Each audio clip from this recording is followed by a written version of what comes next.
Так много внимания к якутскому кино в России, наверное, никогда и не было.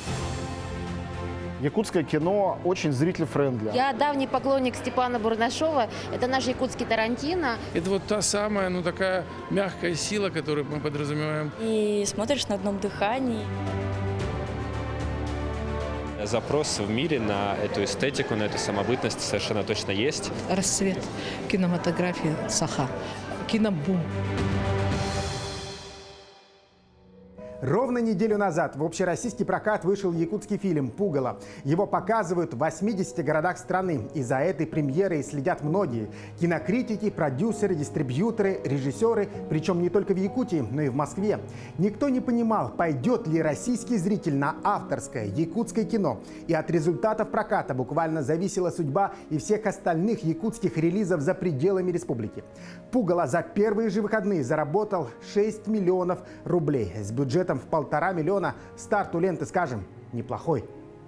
Одним из первых в «Пугало» поверил известнейший в России кинокритик Антон Долин. Еще после показа на Кинотавре в сентябре 2020-го он выделил якутскую картину и режиссера. Тут такое дело, что русское кино, когда ты смотришь его анмасс, когда его сразу больше 5 фильмов или 10, это довольно часто бывает угнетающим зрелищем. А якутское кино по меньшей мере очень сильно отличается. Это такие законы большой империи, что можно быть средним русским фильмом, чтобы попасть на Кинотавр, но надо быть очень хорошим якутским фильмом, чтобы попасть среди этих русских фильмов. И было понятно, что «Пугало» неординарный фильм. Так и оказалось. Если честно, мы предполагали, что это будет одна из картин лидеров, которая без сомнения будет претендовать на внимание профессиональной аудитории и, естественно, жюри. Но мы не ожидали, что это до такой степени будет абсолютным триумфом и абсолютной заслуженной победой. Потому что картина на самом деле очень отличается. Она очень аскетична, с одной стороны. Она сделана скромными средствами, но она сделана продуманно, талантливо, осмысленно. «Пугало» на Кинотавре завоевала сразу 3 награды. Гран-при, приз кинокритиков, а звание лучшей актрисы получила Валентина Романова «Чистый рай». После такого триумфа о картине заговорили все. И на недавней московской премьере был аншлаг. Билеты на московскую премьеру фильма «Пугало» были буквально моментально проданы за один день. И с учетом особых условий пандемии, заполняемость зала должна быть всего лишь 50%, здесь сейчас находится 800 человек. Дмитрий Федоров потратил на дорогу 1,5 часа, чтобы добраться из своего подмосковного городка Жуковский в столичный кинотеатр «Октябрь», где представляла картину съемочная группа. Посмотреть «Пугало» победителя Кинотавра он мечтал уже несколько месяцев. Говорят, что появилась так называемая новая волна якутского кинематографа. Может быть, Дмитрий Давыдов будет выступать как Франсуа Трюфо или Годар с новой французской волной, а теперь появится новая якутская волна. Очень стало интересно посмотреть на быт, интересно посмотреть на иллюзорность того мира, да, то есть чем он отличается от нашего современного.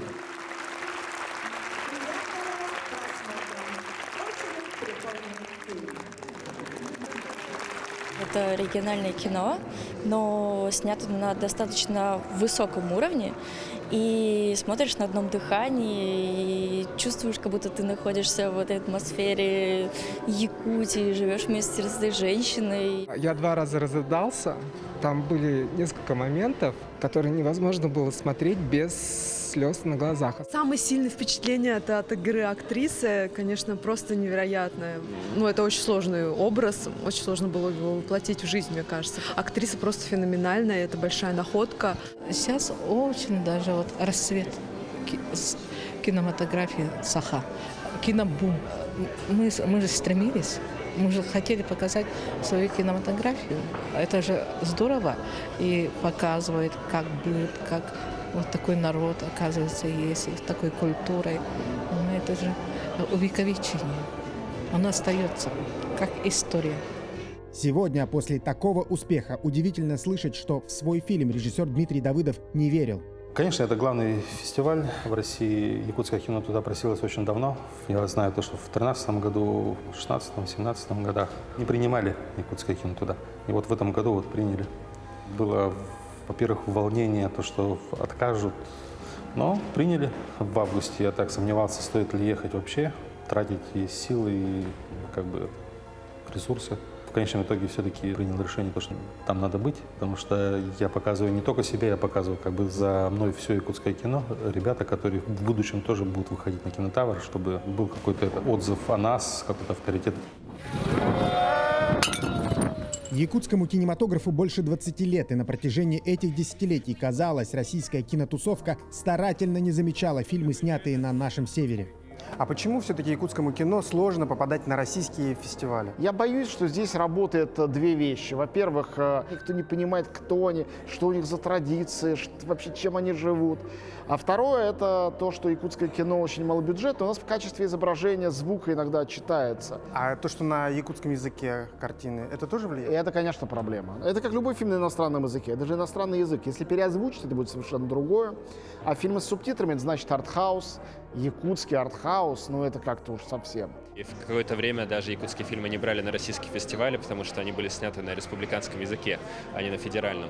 И в итоге эти фильмы сначала побеждали где-нибудь в Корее или Канаде, а только потом уже оказывались на наших фестивалях. Все, в общем, наслышаны о этом замечательном феномене, потому что все смотрят сборы в Якутии, которые всех поражают. На 3-4 экранах фильм собирает в ограниченном прокате больше, чем на 150 копиях собирает неплохое российское обычное кино, скажем так, не фестивальное. А здесь, просто мы видим, даже пока сложно объяснимая тенденция, поэтому очень интересно посмотреть, как это будет в России дальше развиваться. И после проката «Пугала», возможно, многие уже сейчас хотят провести уикенд якутского кино. Так много внимания к якутскому кино в России, наверное, никогда и не было. Конечно, были крупные премьеры, например, картина «Тайна Чингисхана» больше 10 лет назад, или «Большие победы». Фильм «Царь-птица» стал обладателем гран-при Московского международного кинофестиваля. Но такого ажиотажа и от зрителей, и от профессионалов никогда не было. Мы сейчас находимся в кинотеатре «Пионер», где с сегодняшнего дня стартовал фестиваль якутского кино, и каждый желающий может познакомиться с лучшими образцами картин, которые были сняты в нашей республике. Мы с коллегами долго думали об этой идее организовать фестиваль якутского кино, потому что оно действительно развивается огромными темпами и производит по-настоящему качественные фильмы с глубоким художественным смыслом, содержанием. И такое кино действительно и нужно, и хочется доносить до зрителей. И фестиваль мы устроили для того, чтобы в каком-то смысле этот феномен вывести на уровень такого зрительского. Потому что часто кино, похожее на якутское, сложно именно за счет своей специфики. Его как бы окрещивают артхаусным, и тогда оно отходит к определенной части аудитории. А мы как раз хотим, чтобы это кино вышло к широкому зрителю. Первый фестиваль якутского кино в Москве начался с показа фильма «Харахар» Степана Бурнашова. Картина про дальнобойщика, застрявшего на зимней трассе, победила на фестивале «Окно в Европу» в Выборге в 2020 году. Именно поразило мастерство. Получается, что обычно всегда, когда ты смотришь якутское кино, тебе немного подыгрывает вот это очень красивое, суровое пространство, это музыка. А здесь просто есть машина, есть человек, и тебе все равно не оторваться. Вот. Это то, что поразило меня, и я бы очень рад, что другие это тоже оценили. И после такого успеха авторы проекта решили сами заниматься дистрибьюцией картины и смогли договориться о показах в крупнейших городах страны. Всегда же надеешься для режиссера, для автора, вообще для всей команды очень хочется, чтобы фильм посмотрели больше зрителей. Да? Мы же не делаем кино, чтобы посмотрели его, да? И мы организовали команду именно дистрибуционную. У нас каждым днем запросы появляются, мы общаемся напрямую сейчас с кинотеатрами по России. И сейчас у нас фильмы показываются от Санкт-Петербурга до Владивостока, да, Омск, Благовещенск, Новосибирск, Красноярск, Екатеринбург, Ростов. Да. Я давний поклонник Степана Бурнашова. Это наш якутский Тарантино. Конечно, снимает он очень душевно, очень страшно, на мой взгляд. Но фильм, конечно, намного вырос в съемочном плане. Такие красивые кадры, так здорово. Жалко, что он короткий. Я хочу сериалов от Степана Бурнашова.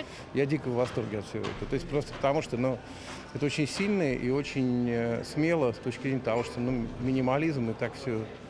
Это смелая очень история. Вот это из отечественных фильмов самое лучшее, что я видел.